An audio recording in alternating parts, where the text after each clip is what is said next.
Hello guys, मैं विजय Prayagraj technical classes के online portal पर आप सभी का स्वागत करता हूं। देखिए, जैसा कि आप सभी जानते हैं कि इसके पहले वाले लेक्चर में मैंने आप लोगों को बेसिक इलेक्ट्रिसिटी के कुछ मल्टीपल चॉइस क्वेश्चन सॉल्व करवाए थे और अब इसके नेक्स्ट सेशन में मैं आप लोगों को 16 क्वेश्चन से सॉल्व करवाऊंगा। देखिए, मैंने क्वेश्चन वहाँ से उठाए हैं, जैसे ये सारे क्वेश्चन जो हैं कुछ यूपी पीसीएल, यूपी आरविनल, एएलपी, इन सभी पेपरों में आए हुए हैं, प्रीवियस ईयर के पेपरों में। तो चलिए क्वेश्चन की तरफ चलते हैं। वीडियो स्टार्ट होने से पहले, सॉल्यूशन स्टार्ट होने से पहले एक बार आप लोग वीडियो को शेयर कर दीजिए और अगर अभी तक चैनल को सब्सक्राइब नहीं किए हैं तो चैनल को सब्सक्राइब भी कर दीजिए। चलिए अब हम क्वेश्चन की तरफ चलते हैं। हमारा फर्स्ट क्वेश्चन है 16, विद्युत आवेश प्रवाहित हो सकता है। देखिए, ये जो क्वेश्चन है आपका, ये बीएमआरसी में पूछा गया है, इलेक्ट्रीशियन 2016 में। तो देखिए, इस क्वेश्चन को सॉल्व करते हैं। विद्युत आवेश प्रवाहित हो सकता है विद्युत रोधियों तथा चालकों के माध्यम से। तो ऑप्शन ए, देखिए यहाँ पे जो विद्युत रोधियों दिया है, विद्युत रोधियों ये नहीं होगा, क्योंकि चालकों के माध्यम से तो आवेश प्रवाहित हो सकता है, लेकिन विद्युत रोधियों के माध्यम से नहीं हो सकता, क्योंकि हम विद्युत रोधियों को ही क्या बोलते हैं, इंसुलेटर बोलते हैं। और जो इंसुलेटर होता है उसमें जो हमारा करंट का फ्लो होता है वो ईज़िली नहीं होता है, इसीलिए हम उसको इंसुलेटर बोलते हैं। तो इसलिए ये ऑप्शन हमारा गलत हो जाएगा। अब देखिए, अगर हम ऑप्शन बी की बात करेंगे, तो अगर हम ऑप्शन बी की बात करेंगे चालकों के माध्यम से, तो ये हमारा सही है, क्योंकि जो हमारा चालक होता है इसी को हम कंडक्टर बोलते हैं इंग्लिश में, और जो कंडक्टर होता है उसमें करंट का फ्लो ईज़िली होता है, इसीलिए हम उसको बोलते हैं कि जो विद्युत का आवेश होता है या जो इलेक्ट्रिक चार्ज होता है वो कंडक्टर में ईज़िली फ्लो हो सकता है। अब देखिए, ऑप्शन सी है विद्युत रोधियों, तो ये भी इंसुलेटर हो गया, तो इसलिए ऑप्शन सी भी गलत है। और चालकों और अचालकों दोनों दिया है, इसलिए हमारा ये भी ऑप्शन गलत हो जाएगा। अब देखिए, अब हम नेक्स्ट क्वेश्चन की तरफ चलेंगे। नेक्स्ट क्वेश्चन हमारा क्वेश्चन नंबर 17 है। देखिए, क्वेश्चन नंबर 17 हमारा क्या दिया हुआ है कि परमाणु में निम्न 3 प्रकार के कण पाए जाते हैं। देखिए, ये जो क्वेश्चन है आपका, ये RRB Secunderabad LP loco pilot 2018 में पूछा गया क्वेश्चन है कि परमाणु में निम्न 3 प्रकार के कौन से कण पाए जाते हैं। तो देखिए, जैसा कि हम सभी लोग जानते हैं कि फोटोन, प्रोटॉन और इलेक्ट्रॉन। फोटोन नहीं पाया जाता है, ये गलत होगा। और ऑप्शन भी हमारा फोटोन, इलेक्ट्रॉन, न्यूट्रॉन, ये भी नहीं होगा। अब ऑप्शन सी हमारा प्रोटॉन, इलेक्ट्रॉन, न्यूट्रॉन है। हाँ, ये करेक्ट आंसर है हमारा। देखिए, जैसा कि हमने इसके पहले लेक्चर में आप लोगों को बताया था कि अगर हम परमाणु के या एटॉमिक स्ट्रक्चर की बात करेंगे,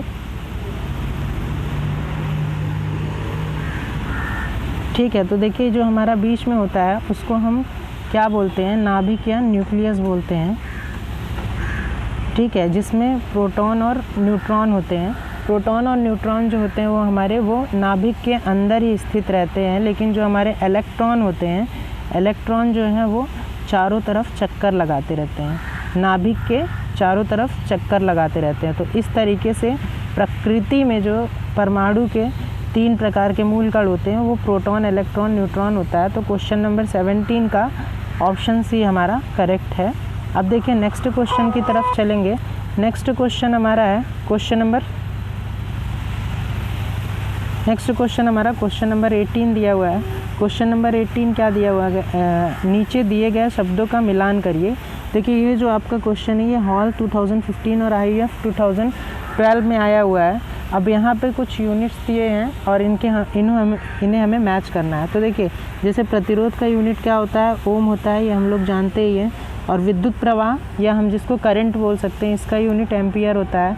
और अगर हम फोर्स या बल की बात करें तो इसकी यूनिट न्यूटन होती है। और अगर हम पावर की बात करें तो इसकी यूनिट वॉट होती है। देखिए, जैसा कि आप सभी जानते हैं कि रेजिस्टेंस को हमेशा हम R से डिनोट करते हैं और विद्युत प्रवाह या करंट को हमेशा हम I से डिनोट करते हैं, और जो हमारा बल है उसको हम F से डिनोट करते हैं, जिसकी यूनिट क्या होती है हमारी, न्यूटन होती है। और अगर हम पावर की बात करें तो पावर को हम हमेशा W से डिनोट करते हैं, जिसकी यूनिट वॉट होती है, ठीक है।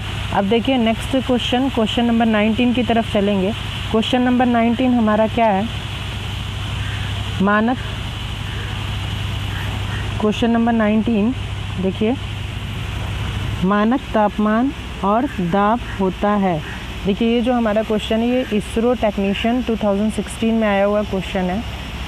और यहाँ पे क्या पूछा है, मानक तापमान और दाब होता है। तो देखिए जो मानक तापमान होता है या जो हमारा एक स्टैंडर्ड तापमान होता है वो हमेशा 273 डिग्री केल्विन होता है, लेकिन जो हमारा दाब होता है या जिसको हम प्रेशर बोलते हैं वो हमारा 1 एटमॉस्फेयर होता है। तो इस तरीके से ऑप्शन भी हमारा करेक्ट है। देखिए ये जो सारे क्वेश्चंस हैं ये आपके प्रीवियस ईयर पेपर में आए हुए हैं, जो बेसिक से आते हैं, बहुत ही इंपॉर्टेंट क्वेश्चन है और ये अधिकतर पूछे जाते हैं। अब देखिए नेक्स्ट हम क्वेश्चन नंबर 20 की तरफ चलेंगे। क्वेश्चन नंबर 20 हमारा है, वैद्युत ऊर्जा की इकाई है। ये हमारा UPPCL TG2 और UP आर्विनल 2021 में भी आया हुआ ये क्वेश्चन है। अब देखिए वैद्युत ऊर्जा की इकाई इसमें से क्या है, वाट घंटा मतलब वॉट हावर, तो ये हमारी नहीं हो सकती। वोल्ट एम्पियर हावर, हाँ ये हो सकता है। क्यों हो सकता है, देखिए जैसा आप लोग एक फॉर्मूला देखते होंगे V = W/Q, ठीक है। अगर इस तरीके से हम करेंगे तो अगर हमें W की यूनिट चाहिए, W = V × Q हो जाएगा। तो इस तरीके से यूनिट क्या हो जाएगी V की यूनिट क्या होती है, वोल्ट होती है, और Q की यूनिट तो कुलाम होती है, बट इसमें कुलाम ऑप्शन में नहीं दिया हुआ है। तो एक फार्मूला हम ये भी जानते हैं Q = I × T। तो इस तरीके से जो हमारा करंट का यूनिट है, वो क्या हो जाएगा, एम्पियर, और जो हमारा T का यूनिट है वो क्या हो जाएगा, सेकंड हो जाएगा। तो इस तरीके से वोल्ट एम्पियर × सेकंड हो जाएगा, वोल्ट एम्पियर × हावर। तो जो हमारा सेकंड है वो करेक्ट आंसर होगा। वैद्युत ऊर्जा की इकाई क्या होगी, वोल्ट एम्पियर × हावर हो जाएंगी। अब देखिए नेक्स्ट क्वेश्चन की तरफ चलेंगे। नेक्स्ट क्वेश्चन हमारा है क्वेश्चन नंबर 21। क्वेश्चन नंबर 21 क्या है, वह बल जो विद्युत को चलाता है, ठीक है, मतलब जो इलेक्ट्रिसिटी को चलाता है। ऐसा कौन सा फोर्स है जो इलेक्ट्रिसिटी को चलाता है। तो देखिए ऑप्शन है हमारा वैद्युत धारा है या इलेक्ट्रिक करंट है। तो ये नहीं हो सकता है, क्योंकि हम सभी लोग जानते हैं कि जो हमारा इलेक्ट्रिक करंट है वो किसी भी प्रकार का एक फोर्स या बल नहीं है। जो वैद्युत धारा होती है ये आवेश प्रवाह की दर होती है, या हम बोल सकते हैं कि जो हमारे इलेक्ट्रॉन का फ्लो होता है वही हमारा करंट होता है, जिसकी यूनिट क्या होती है, एम्पियर होती है, और जिसको हम I से डिनोट करते हैं। ये आप लोग को हमेशा लेक्चर में बताया गया है। और नेक्स्ट हमारा ऑप्शन भी है प्रतिरोध भी नहीं हो सकता है, क्योंकि प्रतिरोध एक ऐसा कंपोनेंट है जिससे जो हमेशा सर्किट में क्या करता है, करंट के अपोज रहता है, मतलब उसके अपोजिट में काम करता है, करंट का विरोध करता है, धारा को आसानी से नहीं बहने देता है, ठीक है। तो ये भी नहीं हो सकता है। और नेक्स्ट हमारा क्या है, नेक्स्ट ऑप्शन C है विद्युत वाहक बल। हाँ ये हमारा करेक्ट आंसर है। देखिए विद्युत वाहक बल ही एक ऐसा बल है जो एक हमारा जो इलेक्ट्रिसिटी है उसको चलाता है। विद्युत वाहक बल को हम EMF भी बोलते हैं, EMF या इलेक्ट्रोमोटिव फोर्स हम बोल सकते हैं। EMF का फुल फॉर्म होता है इलेक्ट्रोमोटिव फोर्स, ठीक है। इलेक्ट्रोमोटिव फोर्स की यूनिट भी क्या होती है, हमारी वोल्ट होती है। अब देखिए नेक्स्ट हम 22 क्वेश्चन की तरफ चलेंगे, 22 क्वेश्चन नंबर की तरफ चलेंगे। 22 क्वेश्चन नंबर हमारा क्या है, देखिए 22 क्वेश्चन नंबर हमारा है, आमीटर से आप क्या समझते हैं। देखिए ये जो आपका क्वेश्चन है ये UP आर्विनल के एग्ज़ाम में पूछा गया है। देखिए आमीटर जो होता है वो एक तरीके से हमारा मेजरिंग इंस्ट्रूमेंट है, जिससे हम उसको मापते हैं, किसको, वो भी करंट को मापते हैं, ठीक। मतलब जो धारा होती है उसको हम आमीटर के द्वारा ही मापते हैं। और अगर हम नेक्स्ट ऑप्शन वोल्टेज की बात करें तो वोल्टेज के लिए हम वोल्ट मीटर का यूज़ करते हैं, और अगर हम प्रतिरोध की बात करें तो प्रतिरोध के लिए हम ओम मीटर का यूज़ करते हैं, ठीक है। अब देखिए नेक्स्ट क्वेश्चन की तरफ चलेंगे। नेक्स्ट क्वेश्चन नंबर 23 है हमारा। क्वेश्चन नंबर 23 हमारा क्या है कि मानव शरीर का प्रतिरोध लगभग कितना होता है। तो देखिए मानव शरीर का प्रतिरोध पूछ रहा है, तो ये तो हम सभी लोग जानते हैं कि जो मानव शरीर का या ह्यूमन बॉडी का रेजिस्टेंस होता है वो लगभग कितना होता है, 1000 ओम होता है। अब देखिए नेक्स्ट क्वेश्चन नंबर 24 की तरफ चलेंगे।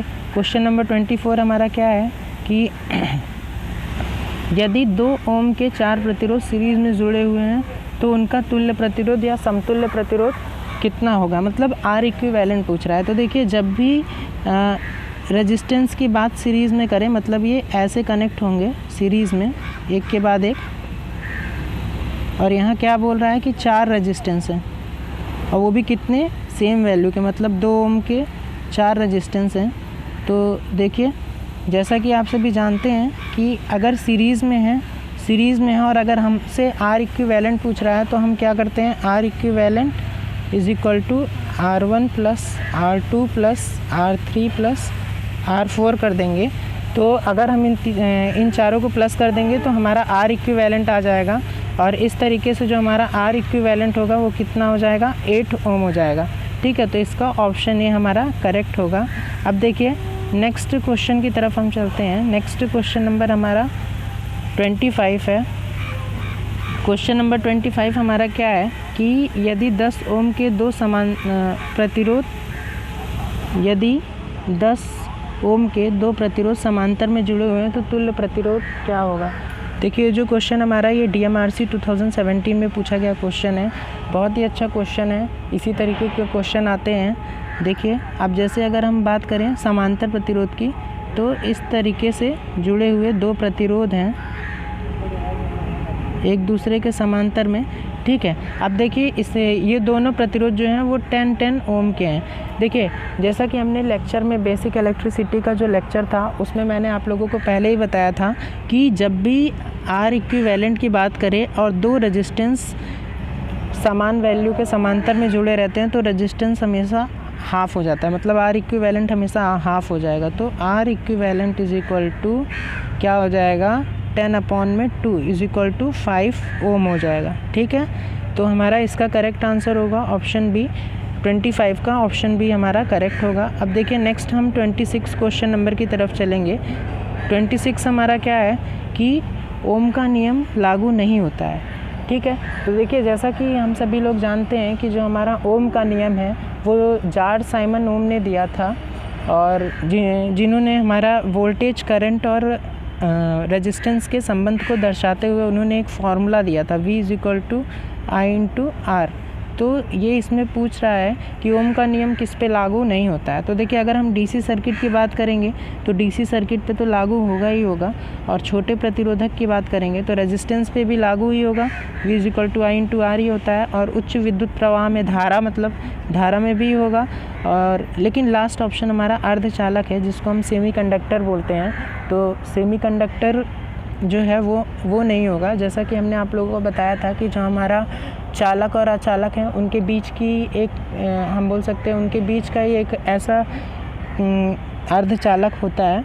ठीक है, तो अर्धचालक पे क्या कहते हैं, ओम का नियम लागू नहीं करता है, तो ऑप्शन डी हमारा करेक्ट होगा।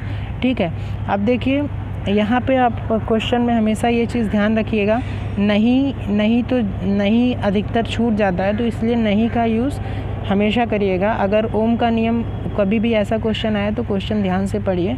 अगर नहीं छोड़ देते तो फर्स्ट हम डीसी सर्किट ही लगा सकते थे, लेकिन अगर हम नहीं पढ़ लिए कि ओम्स का नियम लागू नहीं होता है तो अर्धचालक हमारा करेक्ट आंसर होगा। ठीक है, अब चलिए नेक्स्ट क्वेश्चन नंबर 27 की तरफ चलेंगे। क्वेश्चन नंबर हमारा 27 है, 1 जूल प्रति सेकंड होता है, मतलब जूल प्रति सेकंड किसके बराबर है। तो देखिए 1 जूल प्रति सेकंड हमारा 1 वाट के बराबर होता है। ठीक है, 1 वाट के बराबर, तो ऑप्शन सी हमारा करेक्ट आंसर है।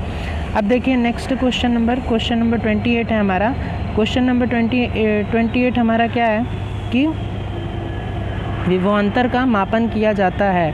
तो देखिए विभवांतर, या हम बोल सकते हैं जो हमारा पोटेंशियल डिफरेंस है या वोल्टेज भी बोल सकते हैं, उसका मापन किया जाता है। तो उसके मापन के लिए हम किसका यूज़ करते हैं, तो देखिए आमीटर का यूज़ नहीं करते हैं। जैसा कि इसके पहले भी एक क्वेश्चन था, तो हमने आप लोगों को बताया था कि आमीटर का यूज़ किस लिए किया जाता है, करंट को मेज़र करने के लिए किया जाता है। और जो वोल्ट मीटर होता है, वोल्ट मीटर का यूज़ हम विभवांतर को मापने के लिए करते हैं। और जो हमारा वो वाट मीटर होता है, इसका भी यूज़ नहीं करते हम, क्योंकि वाट मीटर को हम इसको पावर को मापने के लिए, मेज़र करने के लिए करते हैं। और जो हमारा ओम मीटर होगा वो भी नहीं होगा, क्योंकि ओम मीटर का यूज़ हम प्रतिरोध को मापने के लिए करते हैं।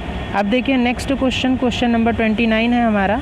क्वेश्चन नंबर 29 हमारा क्या है कि यदि 5 ओम के 2 प्रतिरोध को समांतर में जोड़ा जाए तो तुल्य प्रतिरोध या आर इक्विवेलेंट क्या होगा। तो देखिए जैसा कि सेम इसी तरीके का क्वेश्चन अभी एक ऊपर भी था कि अगर 5 ओम के 2 प्रतिरोध हैं, मतलब क्या 5 ओम के 2 प्रतिरोध समांतर में जुड़े हुए हैं। तो देखिए हमने आपको क्या बताया था कि अगर 2 प्रतिरोध समांतर में हैं और दोनों की वैल्यू सेम है तो हमेशा जो आर इक्विवेलेंट होता है वो हाफ हो जाता है। मतलब क्या हो जाएगा, R equivalent is equal to half, मतलब कि आर इक्विवेलेंट हमारा क्या हो जाएगा 5/2 हो जाएगा। तो इस तरीके से हमारा जो आंसर होगा वो 2.5 ओम हो जाएगा। तो 2.5 ओम और 2.5 ओम, देखिए इसमें ऑप्शन बी और सी दोनों एक ही है, तो इसलिए हमारा आंसर जो है वो 2.5 ओम होगा। अब देखिए नेक्स्ट क्वेश्चन की तरफ चलेंगे, क्वेश्चन नंबर 13। क्वेश्चन नंबर 13 हमारा क्या है कि एम्पियर सेकंड किसका मात्रक है। तो एम्पियर सेकंड की बात कर रहा है, तो देखिए अगर एम्पियर सेकंड की बात कर रहा है तो पहले हम लोग जब भी कभी ऐसा मात्रक पूछे तो क्या करिए, एम्पियर है तो एम्पियर की यूनिट किसकी यूनिट है, आई की है। अब सेकंड किसकी यूनिट है, टी की यूनिट है। तो देखिए अधिकतर अब हमको इस तरीके से अगर हम करेंगे तो हमको थोड़ा आसान हो जाएगा। क्यों? क्योंकि हम लोग अधिकतर पढ़ते हैं Q = I × T होता है। ठीक, Q जो होता है वो हमारा क्या होता है, चार्ज या आवेश होता है। तो इस तरीके से हमारा जो करेक्ट आंसर होगा वो आवेश हो जाएगा। ठीक है, अब देखिए आज के सेशन में इतना ही, और अगर आप लोग को वीडियो अच्छी लगी हो तो शेयर करिए और चैनल को सब्सक्राइब ज़रूर करिए, चैनल को सब्सक्राइब करना मत भूलिए। ठीक है, थैंक यू। अब नेक्स्ट टाइम से हम आगे और भी क्वेश्चंस लाएंगे और कुछ समस्याएं हैं जिसकी वजह से बोर्ड पे क्लासेस नहीं हो पा रही हैं, तो नेक्स्ट टाइम मैं कोशिश करूँगा कि आप लोग को बोर्ड पे क्लासेस ज़रूर मिलें। Thank you so much.